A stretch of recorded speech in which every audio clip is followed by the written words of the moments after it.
الحمد لله رب العالمين الرحمن الرحيم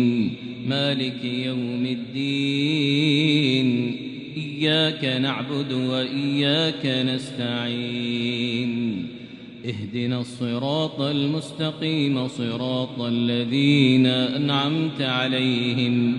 غير المغضوب عليهم ولا الضالين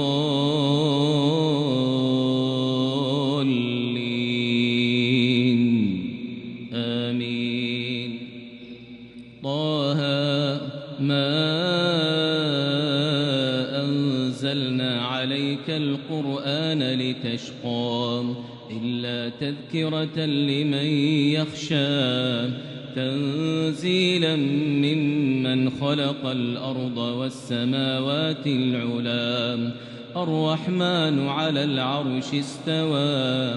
له ما في السماوات وما في الأرض وما بينهما وما تحت الثرى وإن تجهر بالقول فإنه يعلم السر وأخفى الله لا إله إلا هو له الأسماء الحسنى وهل أتاك حديث موسى إذ رأى نارا فقال لأهلهم كثوا إني آنست نارا لعلي آتيكم منها بقبس أو أجد على النار هدى فلما أتاها نودي يا موسى إني أنا ربك فاخلع عليك إنك بالوادي المقدس طوى وأنا اخترتك فاستمع لما يوحى إنني أنا الله لا إله إلا أنا فاعبدني وأقم الصلاة لذكري إن الساعة آتية أكاد أخفيها لتجزى كل نفس بما تسعى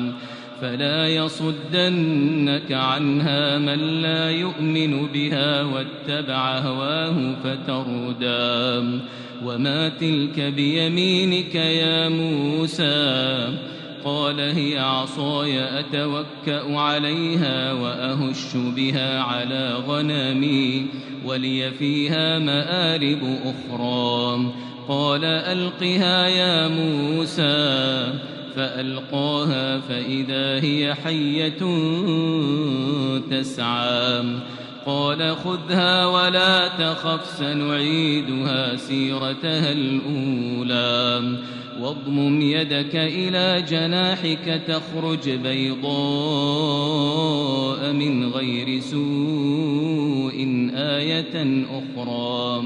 لنريك من آياتنا الكبرى اذهب إلى فرعون إنه طغى قال رب اشرح لي صدري ويسر لي أمري واحلل عقدة من لساني يفقه قولي واجعل لي وزيرا من أهلي هارون أخي أشدد به أزري وأشركه في أمري كي نسبحك كثيرا ونذكرك كثيرا إنك كنت بنا بصيرا قال قد أوتيت سؤلك يا موسى ولقد مننا عليك مرة أخرى إذ أوحينا إلى أمك ما يوحى أن اقذفيه في التابوت فاقذفيه في اليم فليلقه اليم بالساحل يأخذه عدو لي وعدو له وألقيت عليك محبة مني ولتصنع على عيني إذ تمشي أختك فتقول هل أدلكم على من يكفله فرجعناك إلى أمك كي تقر عينها ولا تحزن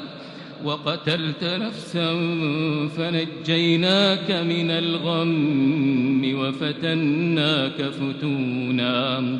فلبثت سنين في أهل مدين ثم جئت على قدري يا موسى واصطنعتك لنفسي اذهب أنت وأخوك بآياتي ولا تنيا في ذكري اذهبا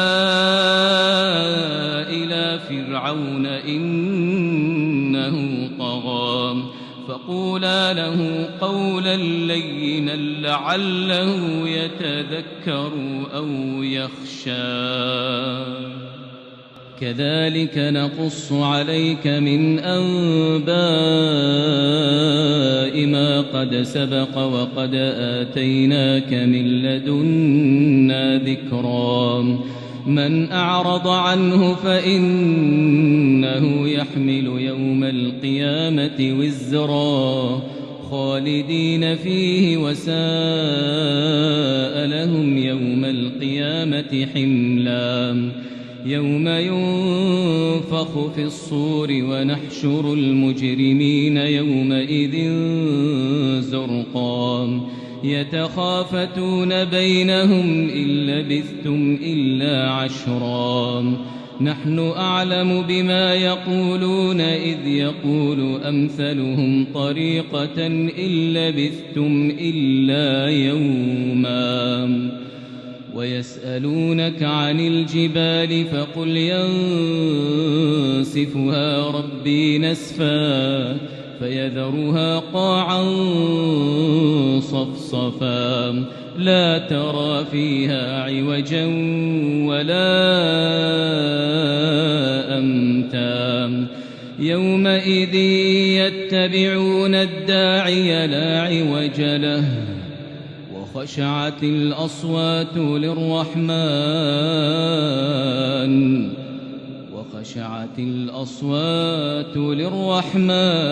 فلا تسمع إلا همسا يومئذ لا تنفع الشفاعة إلا من أذن له الرحمن ورضي له قولا يعلم ما بين أيديهم وما خلفهم ولا يحيطون به علما وعنت الوجوه للحي القيوم وقد خاب من حمل ظلما ومن يعمل من الصالحات وهو مؤمن فلا يخاف ظلما ولا هضما وكذلك أنزلناه قرآنا عربيا وصرفنا فيه من الوعيد لعلهم يتقون أو يحدث لهم ذكرا فتعالى الله الملك الحق ولا تعجل بالقرآن من قبل أن يقضى إليك وحيه وقل رب زدني علما ولقد أريناه آياتنا كلها فكذب وأبى قال أجئتنا لتخرجنا من أرضنا بسحرك يا موسى فلنأتينك بسحر مثله فاجعل بيننا وبينك موعدا لا نخلفه نحن ولا أنت مكانا سوى قال موعدكم يوم الزينة وأن يحشر الناس ضحى فتولى فرعون فجمع كيده ثم أتى قال لهم موسى ويلكم لا تفتروا على الله كذبا فيسحتكم بعذاب وقد خاب من افترى فتنازعوا أمرهم بينهم وأسروا النجوى قالوا إن هذان لساحران يريدان أن يخرجاكم من أرضكم بسحرهما ويذهبا بطريقتكم المثلى فأجمعوا كيدكم ثم أتوا صفا وقد أفلح اليوم من استعلى قالوا يا موسى إما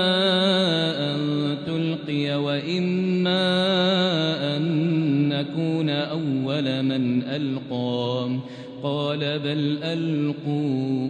فإذا حبالهم وعصيهم يخيل إليه من سحرهم أنها تسعى فأوجس في نفسه خيفة موسى قلنا لا تخف إنك أنت الأعلى وألق ما في يمينك تلقف ما صنعوا إنما صنعوا كيد ساحر ولا يفلح الساحر حيث أتى فألقي السحرة سجدا قالوا آمنا برب هارون وموسى قال آمنتم له قبل أن آذن لكم إنه لكبيركم الذي علمكم السحر فلأقطعن أيديكم وأرجلكم من خلاف ولأصلبنكم في جذوع النخل ولتعلمن أينا أشد عذابا وأبقى قالوا لن نؤثرك على ما جاءنا من البينات والذي فطرنا فاقض ما أنت قاض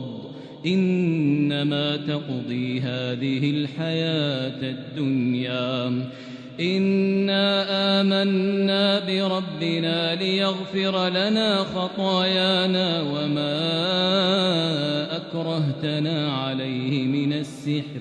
والله خير وأبقى إنه من يأت ربه مجرما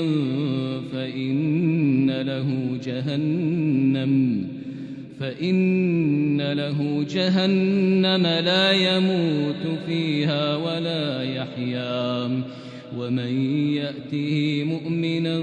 قد عمل الصالحات فأولئك لهم الدرجات العلى جنات عدن تجري من تحتها الأنهار خالدين فيها وذلك جزاء من تزكى